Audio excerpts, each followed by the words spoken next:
인종차별에 대항하고 이주민 권리 향상을 위한 이주단체와 시민들의 모임입니다. 오늘 저희는 출신 국가, 인종, 출신 민족과 그 밖의 다양한 복합차별을 겪고 있는 이주민을 위해서 차별금지법 제정이 필요하다라는 점을 알리고 국회 및 정부의 차별금지법 제정을 촉구하기 위해서 오늘 이 자리에 모였습니다. 지금 당장 차별금지법을 만들라. 이주민이라는 이유만으로 편의점에서 물건을 사는 것도 거부당하며 내쫓기고 지하철과 길거리 그리고 일터를 가리지 않고 이주민 또는 이주 배경이라는 이유로 무시와 배제 그리고 차별과 폭행을 당한다. 캄보디아에서 온 이주 노동자는 영하의 날씨에 비닐하우스에서 죽어갔다. 산업 현장에서 무수히 많은 이주 노동자가 위험에 내몰리며 죽어간다. 코로나19가 확산하면서 어떤 과학적 근거도 없이 이주민이 전염병 확산의 온상인 양 혐오를 뒤집어 쓰고 있다. 오늘도 미디어에서는 끊임없는 차별과 혐오가 쏟아진다. 일상에서 벌어지는 그리고 제도 전체가 가하는 인종차별은 일일이 열거하기도 어렵다.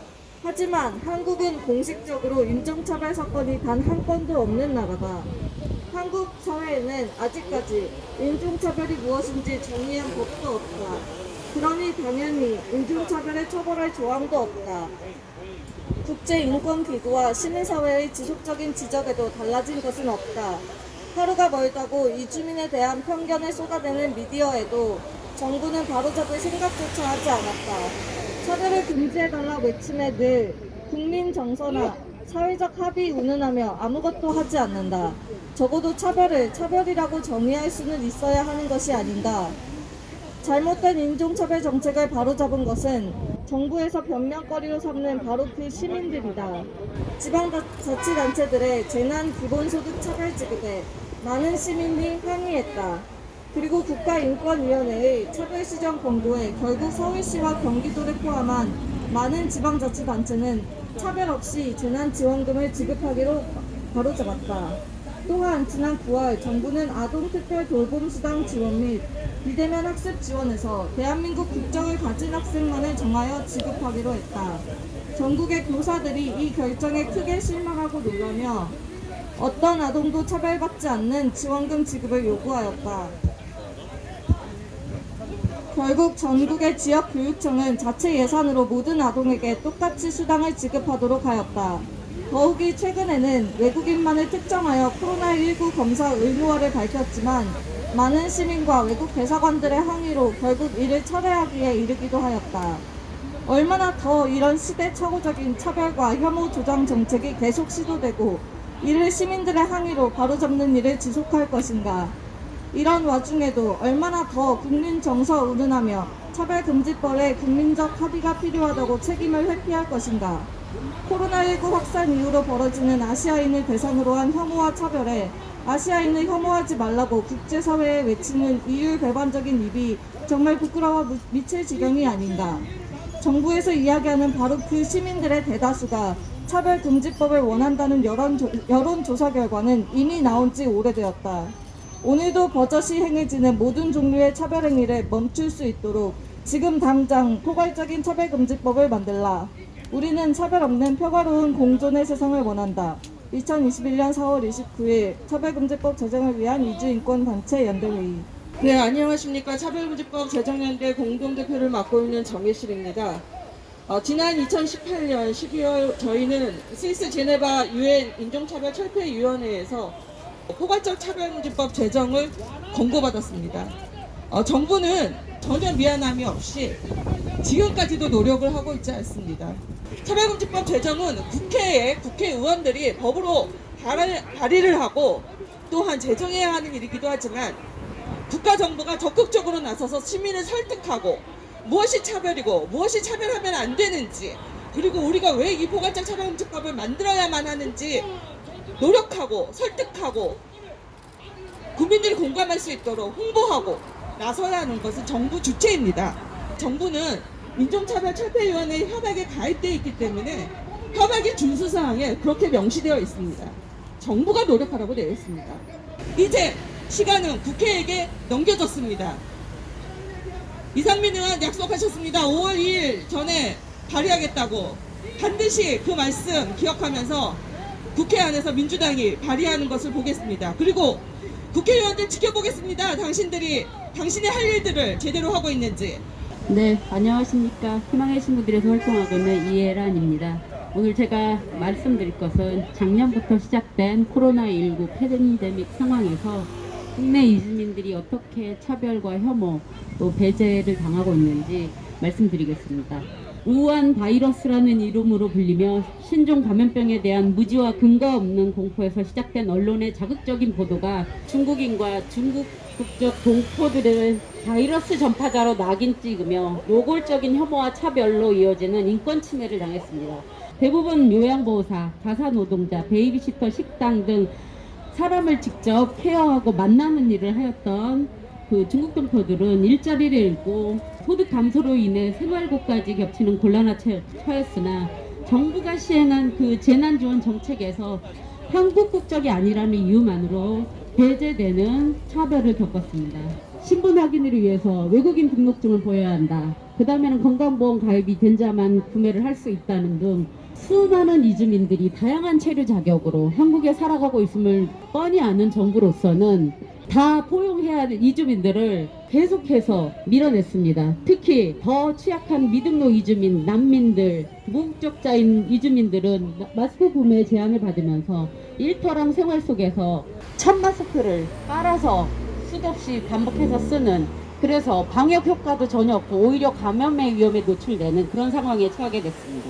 재난지원 정책이 대상자별로 하면서 아동들에 대해서 보육수당을 지원한다 그러면서 왜 이주민에 대해서는 결혼 이민자나 영주권만 갖고 있는 일부 이주민에게만 지원을 하겠다고 하여 교육 일선 현장에 있는 교사들로부터 먼저 말이 터져났습니다. 보편적 아동 보육을 지켜내야 하는 정부가 차별적으로 아동 보육 수당을 할 수 있느냐. 지자체에서 일부 받아들인 곳도 있습니다. 서울시나 경기도는 일부 했지만 여전히 차별적으로 아동 보육 수당을 지급하는 지자체가 더 많았습니다. 숨쉬듯이 이주민에 대한 이 코로나 관련된 정보 접근 소외와 차별, 그 다음에 정당한 정보 제공을 해야 할 정부로서의 역할을 다하지 못함으로써 제대로 된 정보를 자국어로 제공받지 못해서 SNS에 떠도는 부정확한 정보나 가짜 뉴스로 인해서 오히려 공포심과 두려움으로 정신건강에 위협까지 받는 이주민을 저는 현장에서 봤습니다.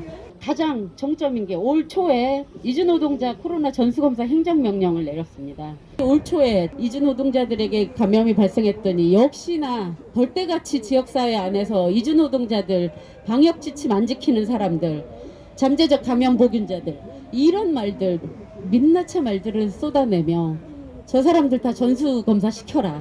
그 말을 지방자치단체는 또 그대로 받아들여서 행정명령을 내리는 이런 어이없는 행정을 발동했습니다. 시민단체와 이주민들은 이에 반발해서 국가인권위에 진정을 넣어서 차별 경고를 통해서 각 지자체에 권고를 내렸지만 이거를 받아들인 지자체는 인천시와 서울시밖에 없었습니다. 나머지 지자체 권고 받아들이지 않고 계속해서 오히려 전수검사를 통해서 우리는 이거 실적이다라고 자랑을 했습니다. 의료 서비스 접근에 제한이 많은 의료사각지대 이주민들이 더욱더 공공기관, 의료기관을 이용하지 못하고 건강관리가 취약해지면서 중증질환이 늘어나고 있고 코로나19로 발생되는 가장 큰 문제인데요.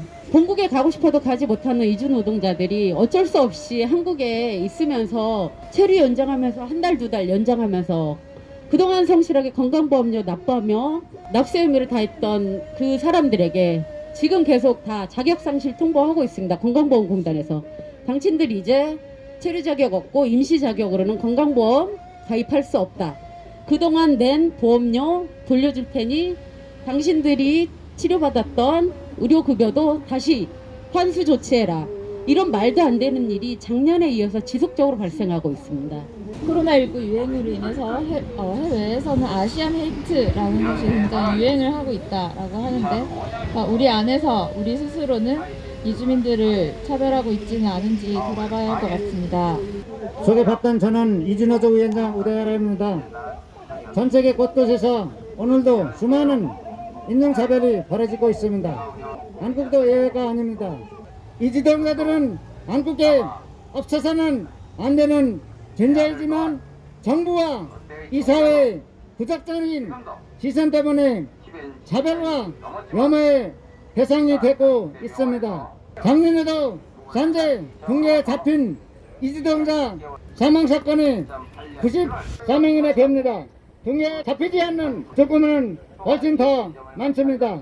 병원에 가기 위해는 실제로 사정이 그 농사가 아프다고 생각하지 않으면 병원에 갈 수 없습니다. 사정이 의사나 마찬가지입니다. 이주동자들이, 이주민들이 또 한국 사회에서 모든 사람들이 차별받지 않기 위해는 포괄적인 차별금지법을 제정해야 할 것입니다. 며칠 전 필리핀 출신 이주 여성이 발달 장애를 앓고 있는 자녀를 잃어버리는 사건이 발생했습니다. 도움을 구하기 위해서 경찰서를 찾아갔고 다행히 아이를 찾을 수 있었습니다. 그런데 그 과정에서 그 여성이 미등록 상태인 것을 확인한 경찰이 출입국과 외국인청에 인계했고, 이 여성은 외국인 보호소로 가게 되어 강제 출국이 될 뻔한 위기에 처했습니다. 이주 지원 단체의 도움으로 보호일시 해제를 신청한 상태지만 그동안 이 미등록 신분의 남편 때문에 사업주가 불안해서 이 남편은 사업장에서 해고되는 일이 발생했습니다. 뿐만 아니라 태국 이주 여성은 해외 취업을 알선하는 태국 에이전시로부터 한국 마사지 업체에서 일하게 될 거라는 정보를 접하고 한국에 들어왔지만 여권을 빼앗기고 성매매 업체에서 강제로 일하게 되었습니다. 그러나 단속 과정에서 이 여성이 공포를 느껴 오피스텔 4층 건물에서 뛰어내려 심하게 부상을 입었습니다. 그러나 경찰은 다른 환자나 보호자가 다수가 있는 일반 병실에서 이 여성에 대해서 경찰 조사를 진행하였습니다. 그 조사 과정에서 이 여성은 실내관계인이나 영사기관원을 전혀 동석하지 않았고, 이 여성에 대해 인신매매 피해자 식별 절차도 진행되지 않았습니다. 이에 국가인권위원회에서는 이를 인권침해라고 판단하였습니다. 이주 여성에 대한 폭력 피해는 나날이 발생하고 있고, 매년 가정폭력 피해로 인해 사망하는 이주 여성 사건이 발생하고 있습니다. 지난 3월에는 구미에서 베트남 출신 이주 여성이 한국 남편에 의해 살해당하는 사건도 또한 발생하였습니다. 2020년 가정폭력 상담이 서울 이주 여성 상담센터의 상담도 1,500건에 이르는 실정입니다. 아직도 일부 지자체에서는 인구 증가를 위한 농촌총각 장가보내기 추진 사업을 벌이며 농촌총각과 베트남 유학생의 맞선과 결혼을 위한 만남을 지원하고 있는 실정입니다. 미등록 이주 여성이 혼인관계 외에 임신, 출산을 경험할 경우 어떠한 보호와 지원도 받을 수 없는 실정입니다. 그 자녀를 양육할 때도 마찬가지입니다. 당장 갓 태어난 자녀의 출생 등록도 현실적으로 어렵습니다. 차별금지법 제정이 이주 여성들이 날마다 마주하는 다양한 차별의 문제를 모두 해결할 수는 없을 것입니다. 그러나 무엇이 차별인지 분명히 인식하는 기회가 될 것입니다. 또한 차별금지법 제정은 공적 영역에서 차별과 혐오를 멈추게 하는 최소한의 신호장치가 되어줄 것입니다. 난민에 대한 편견은 잘못된 정보, 잘못된 인식구조를 알려주고 설명하면 어쩌면 조금 해소되는 편견이기도 합니다. 그런데 더 황당한 편견도 있습니다. 난민은 그냥 여기 있는 게 나쁘다입니다. 일자리를 위협한다고 하거나 한국 사회에 문제를 가져올 것이다 라는 편견이 한꺼번에 겹치면 그냥 난민은 이곳에 있는 게 나쁘다가 됩니다. 난민은 나쁘다라고 하는 모든 종류의 혐오 표현이 언론에서 아무런 제지 없이 그냥 들려올 때, 일자리에서 지하철에서 자신에게 이유 없이 삿대질을 하는 사람들, 그리고 아무도 말리지 않는 더 많은 시민들을 자꾸 만날 때, 그냥 여기 있는 게 나쁜 사람이 될 때 한국 사회의 난민들의 사회적 자유나 안전이란 존재할 수 없습니다. 난민에 대한 무지, 혐오나 타종교에 대한 편견은 한국 사회의 강고한 민족주의의 배경, 모두를 미래에 대한 불안에 빠뜨려 서로를 적으로 삼게 하고 유일하게 기댈 것으로 가상의 한국민을 다시 소환하는 국민주의와 만나면 난민에 대한 혐오 표현과 차별은 일부 혐오 세력들만의 예외적 목소리가 아닌 한국 사회에 떠다니는 공기가 됩니다.